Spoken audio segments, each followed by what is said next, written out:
errais dans un monde dur et froid, sans savoir que par amour pour moi, Jésus s'était donné sur la croix à Golgotha.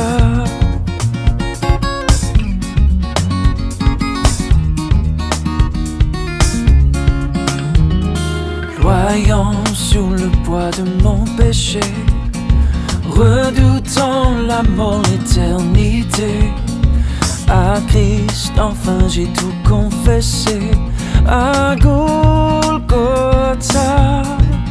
Oh, c'est là que mes fardeaux sont tombés, c'est là que Jésus m'a tout donné, le pardon, la paix, la liberté à Golgotha. Maintenant à Christ j'ai tout donné, maintenant tout en moi peut chanter, maintenant la vie a commencé à Golgotha. Oh, c'est là que mes fardeaux sont tombés, c'est là que Jésus m'a tout donné, le pardon, la paix, la liberté à Golgotha.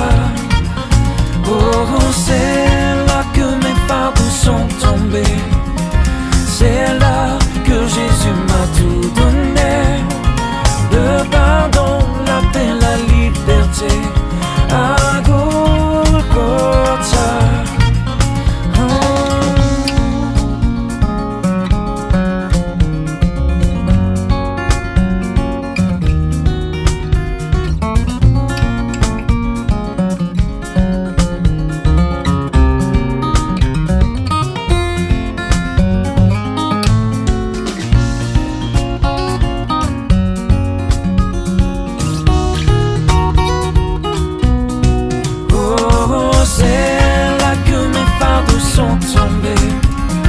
C'est là que Jésus m'a tout donné, le pardon, la paix, la liberté à Golgotha.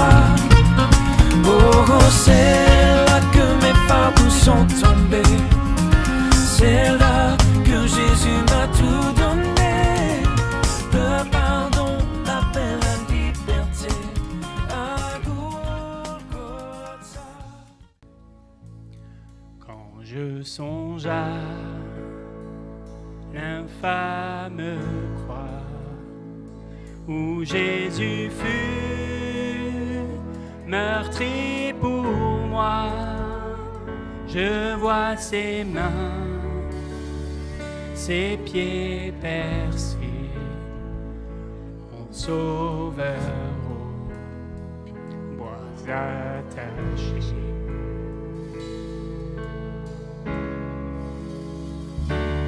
Corps lié, de larmes trempées, dans le tombeau fut déposé, l'entrée scellée d'une lourde pierre, le Messie seul est délaissé.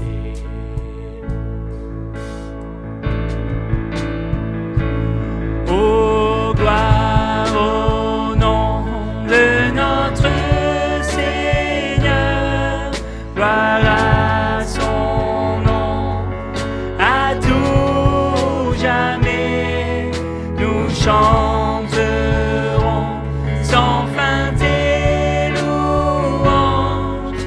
Oh, gloire à toi, ô Dieu.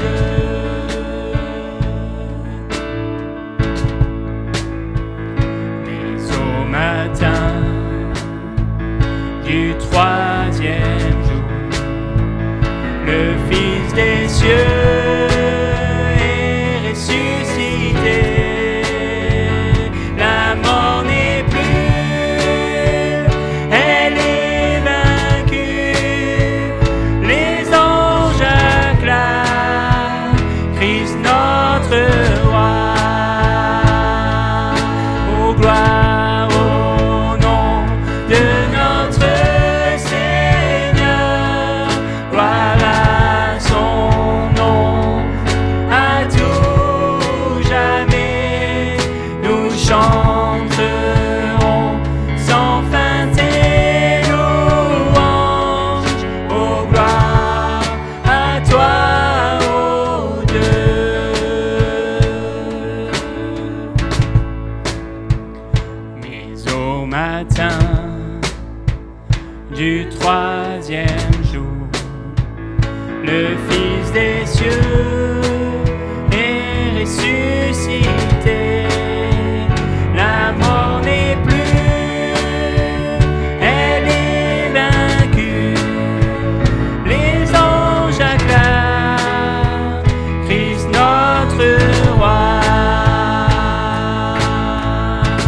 traverser la nuit, notre Jésus, et je serai parmi les saints, captivé par sa gloire sans fin.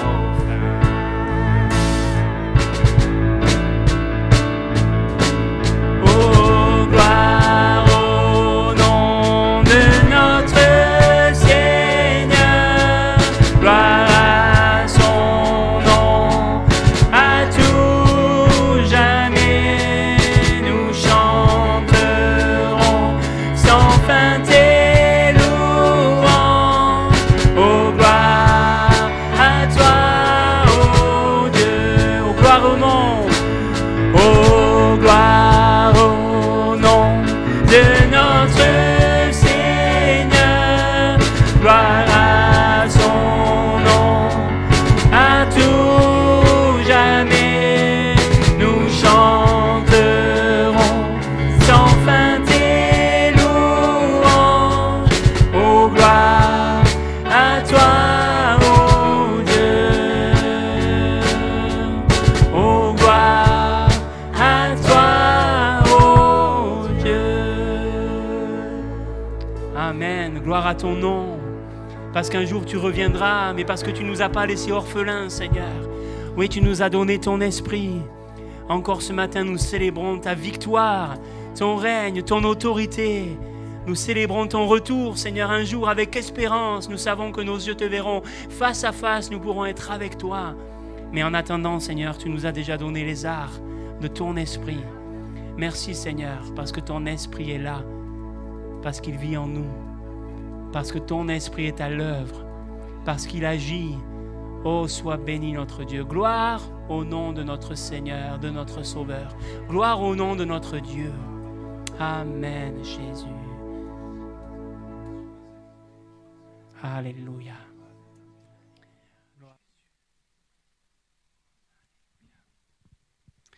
Alléluia. Gloire à Dieu. Alléluia. Dieu est bon. Nous venons d'entendre encore de belles choses, de belles paroles, et on veut serrer cela contre notre cœur. Nous allons maintenant ouvrir la parole de Dieu, et j'ai entendu ce qui a été dit aussi dans ces dons spirituels, de s'attacher à ce que Dieu dit, compter sur sa parole pour ne pas pécher, pour ne pas s'écarter aussi de lui, puis pour ne pas perdre confiance. Sa parole est certaine. Et c'est ce que nous voulons faire maintenant. Nous voulons plonger nos regards dans la parole de Dieu. Nous allons partager ce matin, je vous le disais tout à l'heure, un message qui sera un petit peu orienté, enfin quand je dis un petit peu, il sera orienté par cette journée qui est là, des peuples sans accès à l'évangile. Mais ce message, j'ai voulu l'inscrire un petit peu dans la vision, le verset qui nous conduit depuis le début de l'année. Vous savez que depuis le début de l'année, je le redis, je vais faire un petit rappel très rapidement pour ceux qui peut-être nous ont rejoints en cours de route ou qui sont de passage. Mais depuis le début de l'année, nous sommes conduits, pas tous les dimanches, mais de temps en temps, nous revenons régulièrement sur ce verset de 1 Chronique où David va parler à Salomon et aux principaux chefs d'Israël en leur disant « Appliquez maintenant votre cœur et votre âme à chercher l'Éternel, votre Dieu. Levez-vous et bâtissez le sanctuaire de l'Éternel Dieu afin d'amener l'arche de l'alliance de l'Éternel et les ustensiles consacrés à Dieu dans la maison qui sera bâtie au nom de l'Éternel. » Et de ce verset, nous avons tiré 3 verbes, 3 choses qui nous ont un petit peu conduites pendant cette année. C'est rechercher l'Éternel, chercher Dieu, sa présence, chercher à connaître Dieu, bâtir le temple, c'est-à-dire œuvrer, travailler, puisque c'est nous le temple aujourd'hui, travailler à ce que nous puissions nous édifier, grandir dans notre vie de disciple, dans le sanctuaire que nous sommes, dans la sainteté, etc. Et puis, le dernier mot, et c'est celui sur lequel on va s'arrêter peut-être encore un petit peu ce matin, et on y reviendra pendant ce mois de juin aussi, mais c'est amener l'arche de l'alliance. Amener l'arche de l'alliance et les ustensiles dans le sanctuaire. Parce que si on avait partagé ensemble au mois de septembre, alors je fais un petit rappel, parce que même ceux qui étaient là, je suis sûr que peut-être c'est un peu loin, Parce que si l'arche n'est pas dans la maison, si l'arche n'est pas dans le sanctuaire, alors le sanctuaire il perd sa raison d'être. Si l'arche de l'Alliance n'était pas dans le temple, alors le temple, finalement, il perdait l'essentiel, son essence, la présence de Dieu. Et d'ailleurs, la Bible nous dit, et ce sera un petit peu plus tard, dans le 2e livre des Chroniques, quand le temple va être achevé, vous savez que Salomon va accomplir cela, et avec toutes sortes de personnes, d'ouvriers, etc. Et quand ça va être accompli, la Bible nous dit que les sacrificateurs vont apporter l'arche de l'Alliance de l'Éternel à sa place, dans le sanctuaire de la maison, de Chroniques 5-7, dans le lieu très saint, sous les ailes des chérubins. À ce moment-là, la maison de l'Éternel fut remplie d'une nuée. Les sacrificateurs ne purent pas y rester pour faire le service à cause de la nuée, car la gloire de l'Éternel remplissait la maison de Dieu. Et si on veut que la maison de Dieu, si on veut que le temple du Saint-Esprit que nous sommes soit inondé de la gloire de Dieu, soit rempli de sa présence, de sa puissance, il faut qu'il y ait l'arche de l'Alliance. Il faut qu'il y ait la présence de Dieu.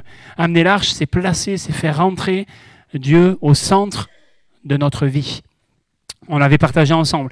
L'arche, c'était le coffre du trésor. Le coffre du trésor, c'est le symbole même de la présence de Dieu et devait être dans le sanctuaire. C'était là sa place. Sans cette arche-là de l'Alliance, sans cela, le temple n'est pas complet, le sanctuaire n'est pas complet, la gloire de Dieu ne se manifeste pas et on peut faire tous les efforts qu'on veut de notre côté. Pour être saint, pour être à part, pour grandir et servir Dieu, c'est très bien. Mais il faut que Dieu soit au centre de nos vies. Il faut que sa présence soit notre trésor. Il faut que nous recherchions sa présence, que ce soit notre motivation. Et alors on croit que, oui, la gloire de Dieu se manifestera. Donc la place de la présence du Saint-Esprit, c'est dans son temple, c'est dans nos vies. Dieu n'est pas un Dieu lointain, mais quand Jésus parle à ses disciples, on l'a entendu tout à l'heure, et on va le revoir ensemble, mais quand Jésus parle à ses disciples, il dit, je vous donnerai, je vous enverrai à vous, le Consolateur. Vous recevrez le Saint-Esprit. Et c'est important de réaliser ça. Et ce matin, j'aimerais qu'on puisse se rappeler que la Pentecôte, c'est le moment aussi où le Saint-Esprit est amené d'une manière peut-être encore plus profonde, plus entière, plus complète, je ne sais pas mais comment le dire, mais encore plus grande dans la vie de ceux qui croient. Et on va se rappeler cela en ce dimanche de Pentecôte. Qu'est-ce que ça implique, qu'est-ce que ça signifie, d'après ce que la Bible dit, que d'être le temple du Saint-Esprit, rempli de la présence du Saint-Esprit. Vous savez, il y a une symbolique vraiment dans la Pentecôte, c'est une fête qui existait déjà avant que le Saint-Esprit descende sur les disciples, vous le savez, 50 jours après la Pâque, il y avait une fête qui était prescrite dans l'Ancien Testament, dans le livre Lévitique, et 50 jours après la Pâque, cette fête arrivait, c'était la fête des semaines, la fête des moissons, où on offrait toutes sortes de sacrifices au Seigneur pour le remercier de ces moissons qui se terminaient. Et il y a une véritable symbolique de ce côté-là. La Pâque juive, c'est le symbole de la délivrance du peuple d'Égypte, la délivrance de l'esclavage, la délivrance physique, réelle. Voilà, c'était pour célébrer ça, mais derrière ça, on sait qu'il y avait une typologie, qu'il y avait un symbole, tout un symbole. Et la Pâque chrétienne que nous célébrons aujourd'hui, c'est la délivrance spirituelle, la délivrance du péché qui est opérée en Jésus qui meurt et qui ressuscite. Et 50 jours après la Pâque juive, arrivait déjà la Pentecôte. C'est le moment où la loi est donnée au peuple. La loi où Moïse va donner le moment où Moïse va apporter la loi, où Dieu va donner la loi à Moïse et où Moïse va la donner au peuple. C'est le symbole du fondement de cette ancienne alliance, la loi mosaïque. Et de la même manière, la Pentecôte chrétienne, celle que nous voyons dans le Nouveau Testament, c'est le fondement de la nouvelle alliance, qui n'est plus basée sur la loi, non pas que la loi soit abolie, mais elle a été accomplie. Mais la nouvelle alliance est basée sur la vie de l'Esprit, la grâce de Dieu qui est manifestée par le Saint-Esprit qui vit en nous. On n'est plus conduit par la loi, même si la loi reste importante, mais on est conduit par le Saint-Esprit. C'est lui qui enseigne nos cœurs, c'est lui qui nous rend capables de plaire à Dieu. Alors qu'avant, c'était la loi qui rendait capable de plaire à Dieu. Il fallait y obéir. Donc, il y a une véritable symbolique. Alors, on va relire 2 textes rapidement qui sont importants. Il y en a un qu'on a lu la semaine passée lors de l'Ascension. Dans Actes chapitre 1 et verset 4, Je n'ai pas la main, donc si tu peux passer, Mika, parce que ça ne marche pas. Dans Actes chapitre 1, verset 4, il est dit « Comme Jésus se trouvait avec eux, il leur recommanda de ne pas s'éloigner de Jérusalem, mais d'attendre ce que le Père avait promis. Ce que je vous ai annoncé, leur dit-il. Car Jean a baptisé d'eau, mais vous, dans peu de temps, vous serez baptisés du Saint-Esprit. » Alors les apôtres réunis lui demandèrent « Seigneur, est-ce en ce temps-là que tu rétabliras le royaume d'Israël ?» Et il leur répondit, « C'est pas à vous de connaître le temps ou les moments que le Père a fixés de sa propre autorité, mais vous recevrez une puissance, le Saint-Esprit survenant sur vous, et vous serez mes témoins à Jérusalem, dans toute la Judée, dans la Samarie et jusqu'aux extrémités de la terre. » On connaît bien ce texte. Dans Actes chapitre 2, verset 1, 10 jours après que Jésus soit remonté au ciel, le jour de la Pentecôte, le jour de la fête des semaines, de la fête des moissons, ils étaient tous ensemble dans le même lieu. Et tout à coup vint du ciel un bruit comme celui d'un vent impétueux. Il remplit toute la maison où ils étaient assis. Des langues semblables à des langues de feu leur apparurent, séparées les unes des autres, et se posèrent sur chacun d'eux. Et ils furent tous remplis du Saint-Esprit et se mirent à parler en d'autres langues, selon ce que l'Esprit leur donnait de s'exprimer. J'aimerais voir avec vous ce matin 3 choses dans ce message. Je l'ai intitulé « Vous avez vu, la Pentecôte, c'est amener Jésus partout ». Premièrement, la Pentecôte, c'est une expérience pour ma vie de disciple. Je vous disais tout à l'heure, Jésus parle à ses disciples et il leur dit « Vous recevrez, vous serez mes témoins ». Et il dit, ben voilà, le Saint-Esprit, il vous conduira, il vous enseignera. C'est quelque chose de personnel pour notre vie déjà, quand on reçoit le baptême dans le Saint-Esprit, non pas parce qu'on n'est pas déjà le temple du Saint-Esprit, puisque la Bible nous dit, dans Jean notamment, on trouve cela à la fin de l'évangile de Jean, chapitre 20, verset 22, les disciples avaient déjà reçu le Saint-Esprit dans leur cœur, la nouvelle naissance. Ils étaient déjà des créatures nouvelles par la foi qu'ils avaient placée en Jésus-Christ. Mais là, il y a une dimension, une expérience complémentaire de plus où ils vont être immergés, remplis dans le Saint-Esprit. Et là, on se rend compte d'une chose importante, c'est que cette expérience, elle est importante pour notre vie de disciple, pour notre vie de chrétien. Parce que le Saint-Esprit nous conduit, parce que le Saint-Esprit nous dirige, quand on est rempli, baptisé dans le Saint-Esprit, on laisse encore plus de place au Saint-Esprit pour nous conduire. Je ne m'attarderai pas trop sur ce point-là ce matin, mais Paul dira, vous le savez, que, notamment, puisqu'il est question ici aussi du parler en langue, celui qui parle en langue, il s'édifie lui-même, il dit des merveilles de Dieu, que Dieu comprend, et donc il y a cette dimension aussi d'édification personnelle, soi-même, mais c'est qu'une partie du baptême dans le Saint-Esprit, il faut bien en être conscient. C'est pas seulement pour nous, et même, c'est pas pour nous premièrement qu'on est baptisé du Saint-Esprit. On va le voir tout à l'heure. Mais Jésus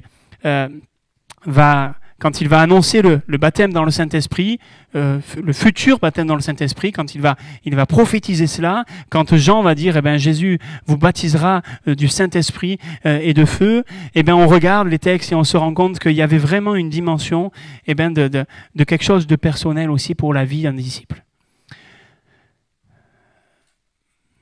Je le redis et je veux être bien clair, on en a déjà parlé ensemble, c'est différent de l'œuvre de régénération et de l'œuvre de sanctification qu'opère le Saint-Esprit. C'est pas parce qu'on n'est pas baptisé du Saint-Esprit qu'on n'est pas régénéré et qu'on n'est pas sanctifié. Mais c'est complémentaire et ça vient aussi. Le Saint-Esprit est celui qui nous régénère, il fait de nous une créature nouvelle. Il est celui qui fait de nous des saints, des mises à part. C'est l'œuvre de la sanctification. Il est celui aussi qui veut remplir nos cœurs, dans lequel nous devons être baptisés, nous voulons être baptisés. La foi, par la foi, Dieu vient en nous. Il fait de nous ses enfants. Par son esprit. C'est la nouvelle naissance. On devient le temple du Saint-Esprit, une habitation de Dieu. Par le baptême d'eau, on engage notre conscience qui a été justifiée en disant, voilà, ma conscience est pure, je suis maintenant un enfant de Dieu, je fais partie de sa maison et je m'engage à le suivre et à marcher dans la foi, c'est ma position, et puis par la foi, c'est la manière dont je vais marcher. C'est ce qui va être là, ma manière de fonctionner. La confiance en Dieu. Je m'en réfère à Dieu, je m'abandonne à Dieu.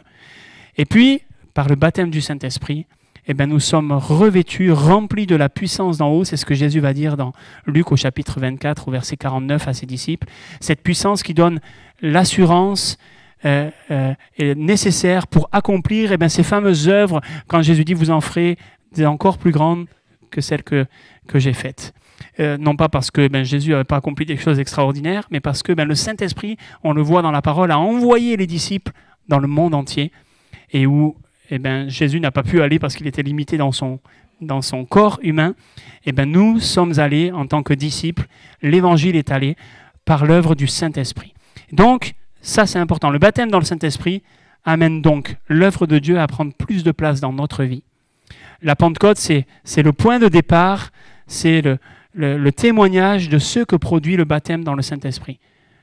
Pierre et les autres disciples parlent en langue. Pierre va prendre l'assurance pour témoigner et pour parler devant tout le monde. Là où avant, ils étaient enfermés dans cette chambre haute, comme Jésus leur avait prescrit, maintenant, il est là et il annonce le message à tous ces gens qui étaient là, y compris ceux qui se moquaient, y compris ceux qui venaient de loin, etc. Donc par le baptême dans le Saint-Esprit, on n'a pas plus de Dieu en nous, mais Dieu a plus de nous pour pouvoir agir. Et ça, c'est important. Nous devons le réaliser. Deuxièmement, et c'est important de le voir ensemble aussi, la Pentecôte, c'est le renforcement de l'identité spirituelle, c'est le renforcement de l'unité. Parce que la Bible nous dit que, il y a une seule foi, un seul Seigneur, un seul Père, un seul baptême et un seul Esprit. Dans ces fameux fondements, entre guillemets, dans ces socles de l'unité, il y a un seul Esprit. Un seul Esprit qui, bien sûr, nous a sauvés, nous a, en nous régénérant, en nous convainquant de péché si on a répondu par la repentance, un seul Esprit qui nous a sauvés. Mais dans le contexte de ce texte, vous le savez, quand il est question de ça, Paul parle véritablement de manifestation du Saint-Esprit, un seul Esprit qui opère tous les dons en chacun, en tous. Donc on doit réaliser que oui, le baptême du Saint-Esprit, il va bouleverser la manière de voir et de vivre des disciples. Là où avant, parfois, ils se demandaient qui était le plus grand et qui allait être le meilleur. Là où parfois, peut-être, il y avait un petit peu des tensions, des divisions, etc. Ça ne veut pas dire qu'après, il n'y en a plus jamais eu. Mais après la Pentecôte, on les voit unis, pleins d'assurance, en train de vraiment travailler, œuvrer d'une manière surnaturelle ensemble pour le royaume de Dieu. Et on doit réaliser que l'Esprit de Dieu, c'est le socle, un des socles en tout cas de notre unité. On a la même foi, on a le même Seigneur, on a le même Père, un seul baptême, mais on a un seul Esprit. Et le baptême dans le Saint-Esprit va générer chez les disciples, et donc chez nous aussi qui sommes les disciples de Jésus, un sentiment d'appartenance, une identité spirituelle forte et donc une unité accrue qui a pour fondement Jésus-Christ. Voilà. Et ça, c'est important. C'est important. Donc c'est important pour l'Église. Mais bien évidemment, et c'est peut-être le point le plus important dans la Pentecôte. En tout cas, il me semble, quand on lit les textes qui parlent de ce baptême du Saint-Esprit, quand on lit les textes qui parlent de cela, et quand on regarde la symbolique aussi, c'est que la Pentecôte, c'est un appel et un envoi missionnaire. On ne peut pas passer ça sous silence. Amener l'arche de Dieu dans notre vie, nous qui sommes le temple du Saint-Esprit, permettre au Saint-Esprit de prendre la place dans le temple que nous sommes, c'est aussi pour les autres. Et quand c'est pour les autres, c'est pas juste pour les autres qui sont à côté de nous, mais c'est pour les autres jusqu'aux extrémités de la terre. Quand le temple a été bâti et que l'arche a été ramenée, vous savez, Salomon va faire cette prière au Seigneur. Je vous en dis juste un extrait, vous pourrez la relire si vous voulez. C'est toujours dans le 2e livre des Chroniques. Quand l'étranger qui n'est pas de ton peuple d'Israël viendra d'un pays lointain à cause de ton grand nom, de ta main forte et de ton bras étendu, quand il viendra prier dans cette maison, exauce-le des cieux, du lieu de ta demeure, et accorde à cet étranger tout ce qu'il te demandera. Pourquoi ? Afin que tous les peuples de la terre connaissent ton nom pour le craindre, comme ton peuple d'Israël, et sache que ton nom est invoqué sur cette maison que j'ai bâtie. La question que nous devons nous poser, ou en tout cas ce que nous devons réaliser ce matin, c'est que le baptême du Saint-Esprit, puisque aujourd'hui cette maison c'est nous, ce doit être un endroit qui montre que c'est là où Dieu vit C'est là où Dieu est invoqué. C'est là où Dieu agit. Et ça doit permettre à tous les peuples de toute la terre de connaître son nom. C'est l'appel de la Pentecôte. Quand Jésus le dit, vous recevrez une puissance et vous serez mes témoins. Le baptême dans le Saint-Esprit, c'est aussi l'exaucement, d'une certaine manière, c'est pas que, mais c'est aussi l'exaucement de cette prière de Salomon. De dire, ben voilà, que tous les peuples de la terre connaissent ton nom, Seigneur, pour le craindre. Comme ton peuple le connaît, et qu'ils sachent que ton nom est invoqué sur cette maison. Oui, cette maison, Seigneur, c'est moi. Je veux le réaliser. Et je veux que tous les peuples sachent que dans ma vie, eh ben, c'est ton nom qui est invoqué, que c'est toi qui es le centre, que c'est ta présence qui règne et qui demeure. Et ça, c'est important. Le baptême dans le Saint-Esprit, il implique donc un abandon et une dévotion complète, un témoignage de fait. Vous recevrez une puissance, vous serez mes témoins. Ce n'est pas un appel, là, par contre, mais c'est un lien de cause à effet. Vous recevrez, vous serez. C'est comme ça. Vous recevrez la puissance, vous serez les témoins.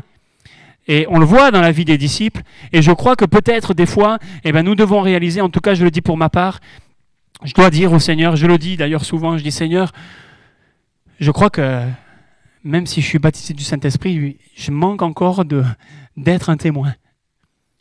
Je le suis, la parole de Dieu le dit, mais Seigneur, dans les faits, des fois, je me dis, j'ai encore tellement de progrès à faire. Tellement de progrès, Seigneur. Aide-moi à être un témoin. Aide-moi à être un témoin de partout. Vous savez, des fois, et on en parle souvent en ce moment, mais c'est important d'en parler, des fois, on peut se mettre toutes sortes de barrières ou toutes sortes d'excuses ou toutes sortes de réflexions, et notamment dans le pays dans lequel on vit, dans d'autres pays aussi, mais dans notre pays, il y a la crainte ou la difficulté, je ne sais pas, de savoir quand on a le droit, quand on n'a pas le droit, la laïcité, le respect des autres, etc. Et voilà, la Bible nous demande de respecter nos autorités, nous voulons le faire, c'est une certitude, mais aussi, vous le savez, quand les disciples vont parler de Jésus, à un moment donné, on va les prendre, on va les mettre en prison, etc. On va leur dire, maintenant, vous ne parlez plus de Jésus. Et c'est à ce moment-là que les disciples vont dire, qu'est-ce qui est le plus important? Obéir à Dieu ou obéir aux hommes? On veut réaliser que quand on parle de Jésus, on fait de mal à personne. On veut réaliser que, oui, des fois, on se met des barrières nous-mêmes, honnêtement, soyons honnêtes. Je vais vous faire une confession. J'ai travaillé pendant, je ne sais pas, elle est où Delphine, 4 ans et demi, 4 ans 4 ans dans l'éducation nationale, en tant que surveillant, je faisais de l'internat, etc. Je crois que j'ai jamais autant témoigné de Jésus-Christ que dans l'éducation nationale.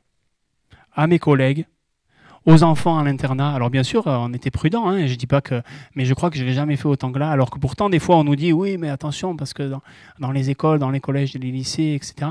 Mais le Seigneur ouvrait des portes, honnêtement, et je pouvais pas faire autrement, je crois, que de parler de lui. Et j'ai jamais eu de problème. Merci Seigneur, ça aurait pu arriver, ça aurait pu arriver. A priori, j'ai pas manqué de sagesse et j'ai essayé de le faire comme il faut. C'était pas du prosélytisme, mais c'était du témoignage. Et finalement, quand on parle de Jésus, des fois, un mot suffit. Et bien sûr, on doit être prudent. Bien sûr, je dis pas qu'il faut faire n'importe quoi.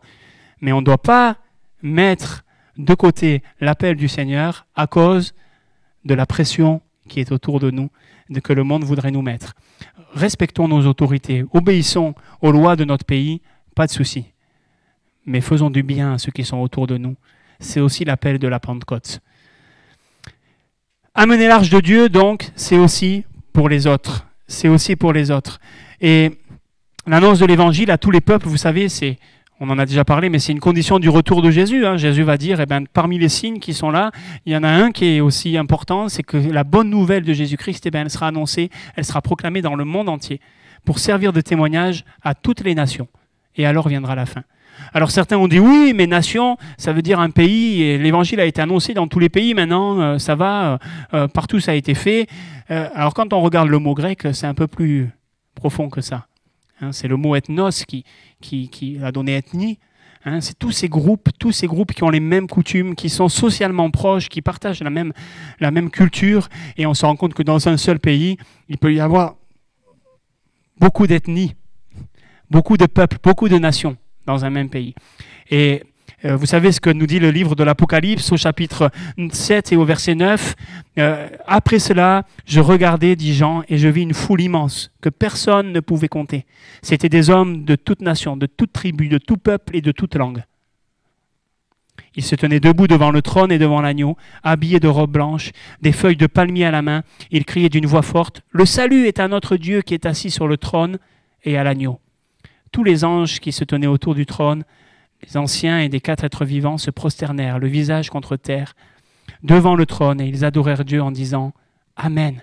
La louange, la gloire, la sagesse, la reconnaissance, l'honneur, la puissance et la force sont à notre Dieu au siècle des siècles. » Amen. Il y avait des gens, il y aura des gens de tout peuple, de toute nation, de toute langue, de toute tribu. Nous devons réaliser cela et se rendre compte que quand Jésus dit « Vous recevrez une puissance et vous serez mes témoins », eh bien c'est pour tous les peuples, pour toutes les nations, pour toutes les tribus. On va passer une petite vidéo, je vous invite à la regarder. Janak est un hindou de la caste des brahmanes. Il connaît bien les textes sacrés et suit scrupuleusement tous les rituels de pureté. Janak se pose cependant des questions, mais à qui les partager? Il a bien entendu parler d'un autre livre sacré, des étrangers qui adorent ce Dieu se sont même installés pas très loin. Mais Janak a surtout besoin de voir ce que cela donne quand des personnes de son milieu suivent Jésus-Christ. Il a besoin de voir à quoi ressemble une communauté d'adorateurs dans sa propre culture. L'Église y est inexistante ou trop peu affermie pour communiquer l'Évangile à son propre peuple sans aide extérieure. Alors voilà ce qu'est un peuple sans accès à l'Évangile. Il peut avoir accès au message écrit parce que la Bible est traduite dans sa langue. Il peut avoir accès au message oral par des programmes audio. Il peut aussi accéder à un témoignage vivant par la présence de chrétiens étrangers. Hélas, certains d'entre eux n'ont aucun de ces aspects-là. Mais le meilleur accès au message, celui qui permet d'y répondre de tout son cœur, c'est encore de l'entendre par un disciple de sa propre ethnie, qui connaît parfaitement les codes culturels. Or, nous estimons que près de 3 milliards de personnes sur la Terre n'ont pas encore cette chance. C'est un tiers d'entre nous. Ne les oublions pas. Nous pouvons y remédier. Une église, c'est aussi fait pour ça.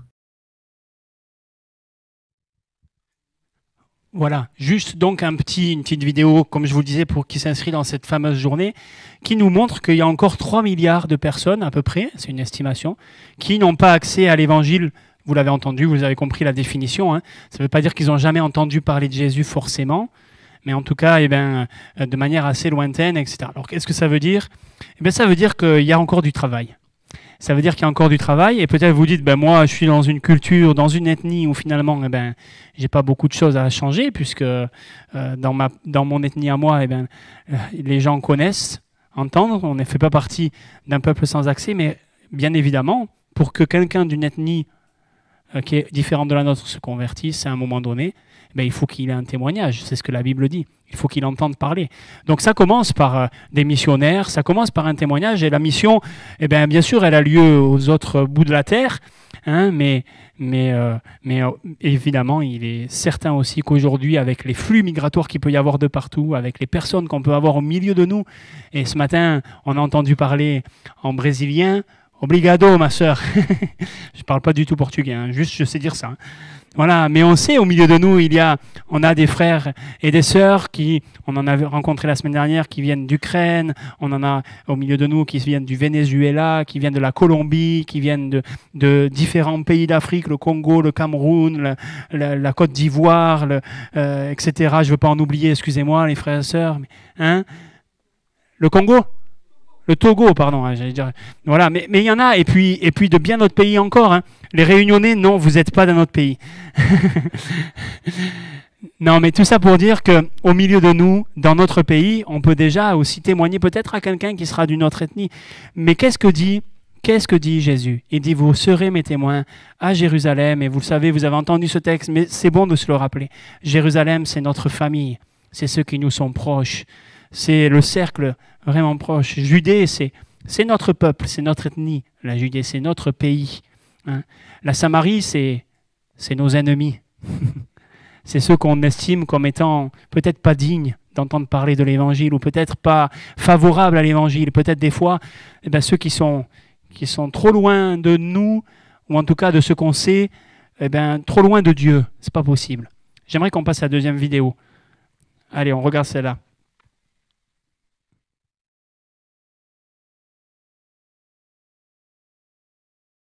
Bonjour, je m'appelle Jérémy et avec ma femme Vera, nous servons parmi le peuple Yakout. Le peuple Yakout est un peuple d'environ 450 000 personnes qui vit au nord-est de la Russie dans un territoire grand comme l'Europe.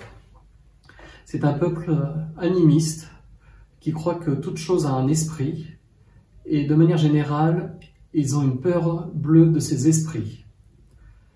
Le projet de traduction de la Bible dans lequel je suis impliqué a été commencé au XIXe siècle, mais à cause de nombreux problèmes dans l'histoire, la traduction du seul Nouveau Testament n'a été terminée qu'en 2004, et actuellement nous travaillons sur la traduction de l'Ancien Testament. Une des grandes victoires et une réponse très forte à la prière qu'il y a eu, c'est qu'une nouvelle traductrice a rejoint l'équipe, sachant que les écrivains yakoutes ne veulent pas participer au projet de traduction de la Bible, car pour eux, c'est étranger à leur culture, et Jésus n'est que le Dieu des Russes. Un défi qu'il y a, c'est que d'autres traducteurs rejoignent l'équipe, des traducteurs jeunes, parce que la langue change beaucoup, et la langue des jeunes n'est plus tout à fait celle des traducteurs actuels, et aussi, il faut prier pour la santé des membres de l'équipe. La région dans laquelle nous vivons est réputée la plus froide du monde, avec des températures qui peuvent varier entre moins 50 en hiver et plus 40 en été. Voilà, le peuple Yakout, un peuple qui habite en Russie. Et je pensais, en écoutant cette vidéo, je me disais en ce moment, la Russie est au cœur de l'actualité pour toutes sortes de raisons que l'on comprend. Hein, et loin de moi l'envie de dire que, voilà, de prendre parti d'une manière ou d'une autre. Mais bien évidemment, c'est terrible ce qui se passe. Mais ce qu'on ne veut pas oublier, c'est que parmi ces gens-là, dans cet immense pays, il y en a encore beaucoup qui ne connaissent pas Jésus. Le peuple Yakout, c'est un de ces peuples. Et on veut réaliser que parfois, la Samarie, c'est ces territoires un peu hostiles, un peu où spirituellement, on se dit peut-être, finalement, il n'y a rien à en tirer. Hein. Ce sont des gens qui sont, peut-être, c'est ce que se disaient les Juifs des Samaritains, hein, idolâtres, des gens qui se sont éloignés de Dieu, qui sont très loin. Mais nous devons être des témoins aussi dans ces endroits-là pour ces personnes-là. Et puis jusqu'aux extrémités de la terre. Les extrémités de la terre, c'est ceux que peut-être, on ne connaît pas. Voilà. Les Samaritains, ils connaissaient les Juifs. Les extrémités de la terre, surtout à l'époque de Jésus-Christ, la terre était quand même limitée dans sa connaissance. Hein. Si aujourd'hui on leur disait que le monde est rond, qu'il y a des Vénézuéliens et des Colombiens, ils n'étaient peut-être pas au fait de tout cela, mais grâce à Dieu, aujourd'hui nous avons toutes sortes de moyens qui nous permettent de connaître les choses, mais il y a encore tellement d'ethnies, tellement d'endroits, jusqu'aux extrémités de la terre. Nous devons être des témoins. Alors, on regarde la dernière ça je crois que c'était une des premières.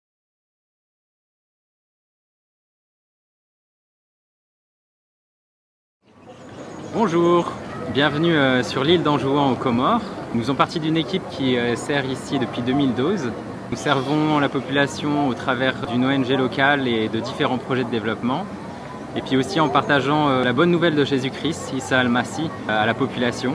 Population qui est musulmane presque à 100%. Et l'église ici est non officielle. On a la chance et la grâce de voir depuis quelques années que l'église se multiplie avec plus d'une centaine de croyants aujourd'hui. Et également, elle commence à se structurer avec des leaders qui sont formés et qui proposent des formations aussi de disciples et de leaders également.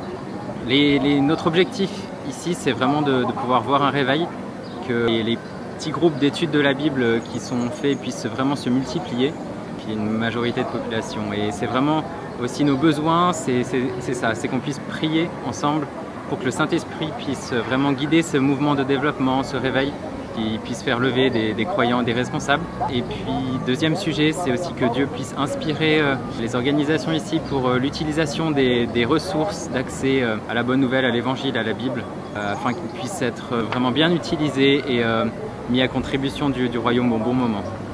Voilà, merci pour votre écoute et vos prières.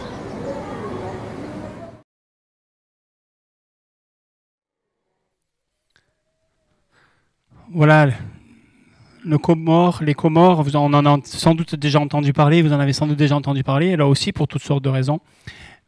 Ce que je voulais nous rappeler ce matin, et ces vidéos étaient là, et je me suis dit c'est intéressant, il y en avait d'autres, mais voilà, c'est de nous rappeler encore simplement, frères et sœurs, que la Pentecôte, c'est quand le Saint-Esprit est déversé là de cette manière et que les disciples sont remplis du Saint-Esprit, c'est un véritable appel.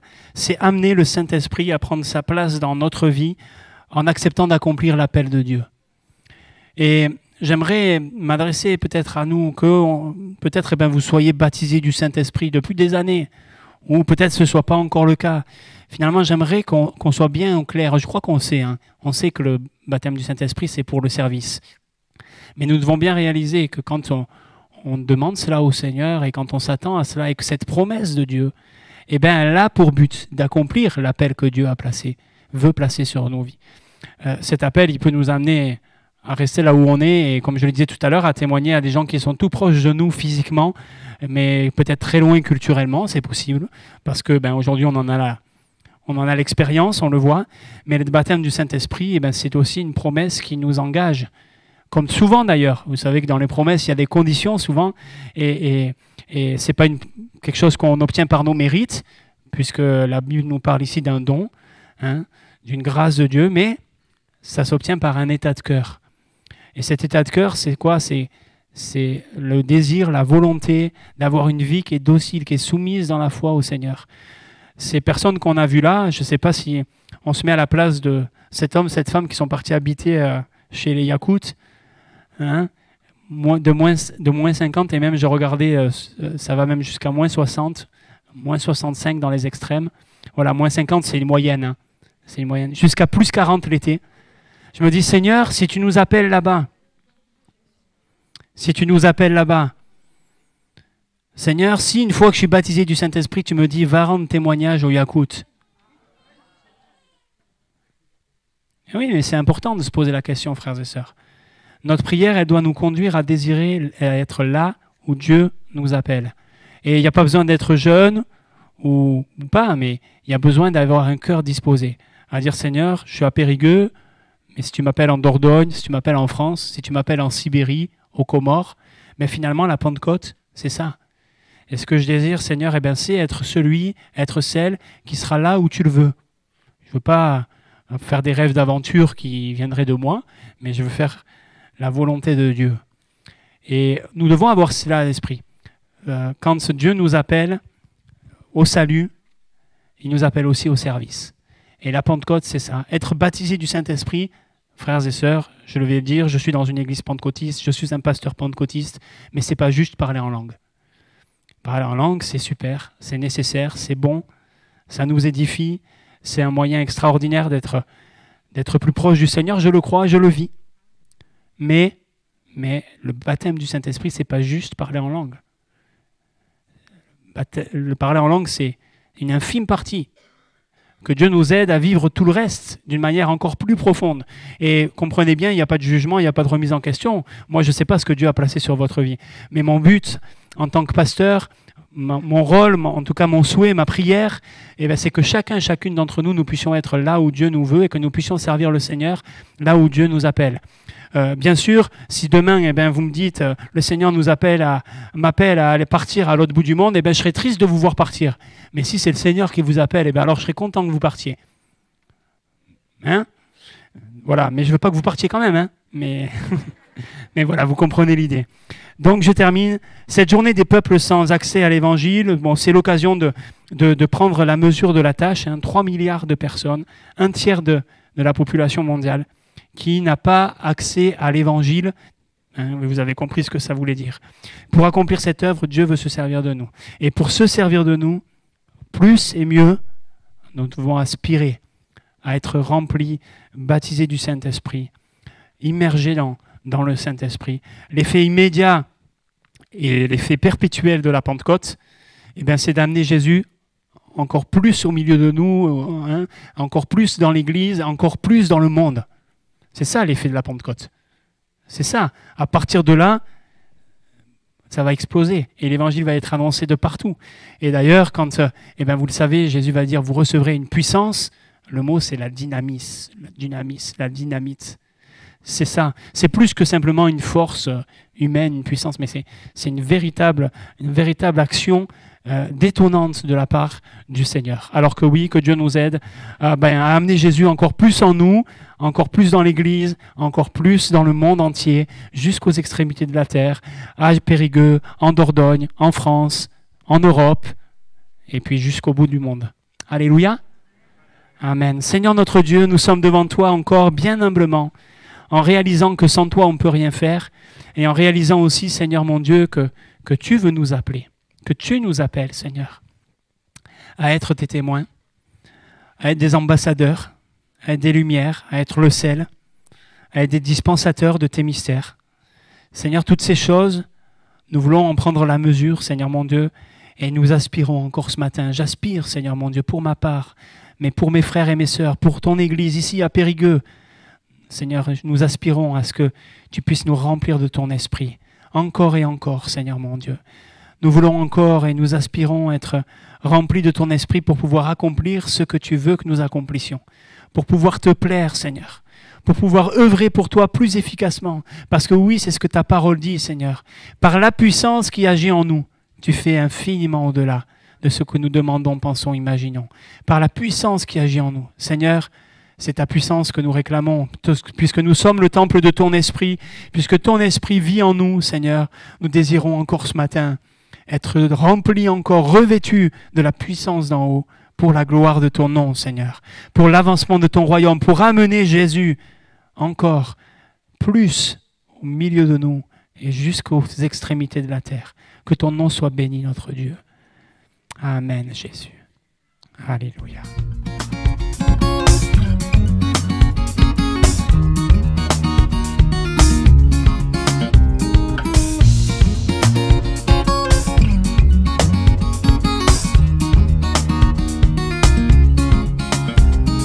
J'errais dans un monde dur et froid, sans savoir que par amour pour moi, Jésus s'était donné sur la croix à Golgotha.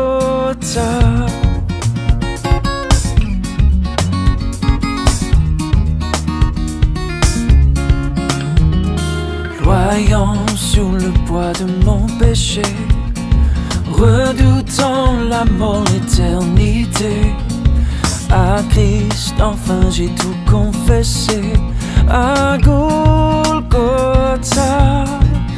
Oh, c'est là que mes fardeaux sont tombés, c'est là que Jésus m'a tout donné, le pardon, la paix, la liberté à Golgotha. Maintenant à Christ j'ai tout donné, maintenant tout en moi peut chanter, maintenant la vie a commencé à Golgotha. Oh, c'est là que mes fardeaux sont tombés, c'est là que Jésus m'a tout donné, le pardon, la paix, la liberté à Golgotha. Oh, c'est là que mes fardeaux sont tombés, c'est là que Jésus m'a tout donné, le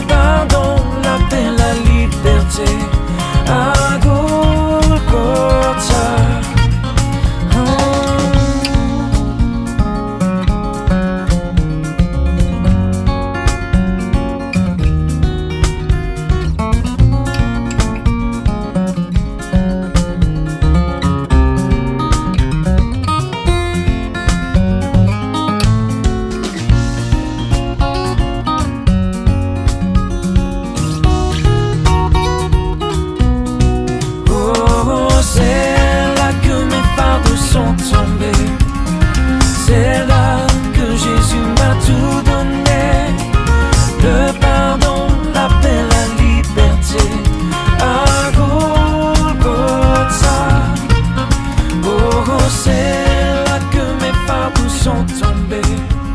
C'est là que Jésus m'a tout donné.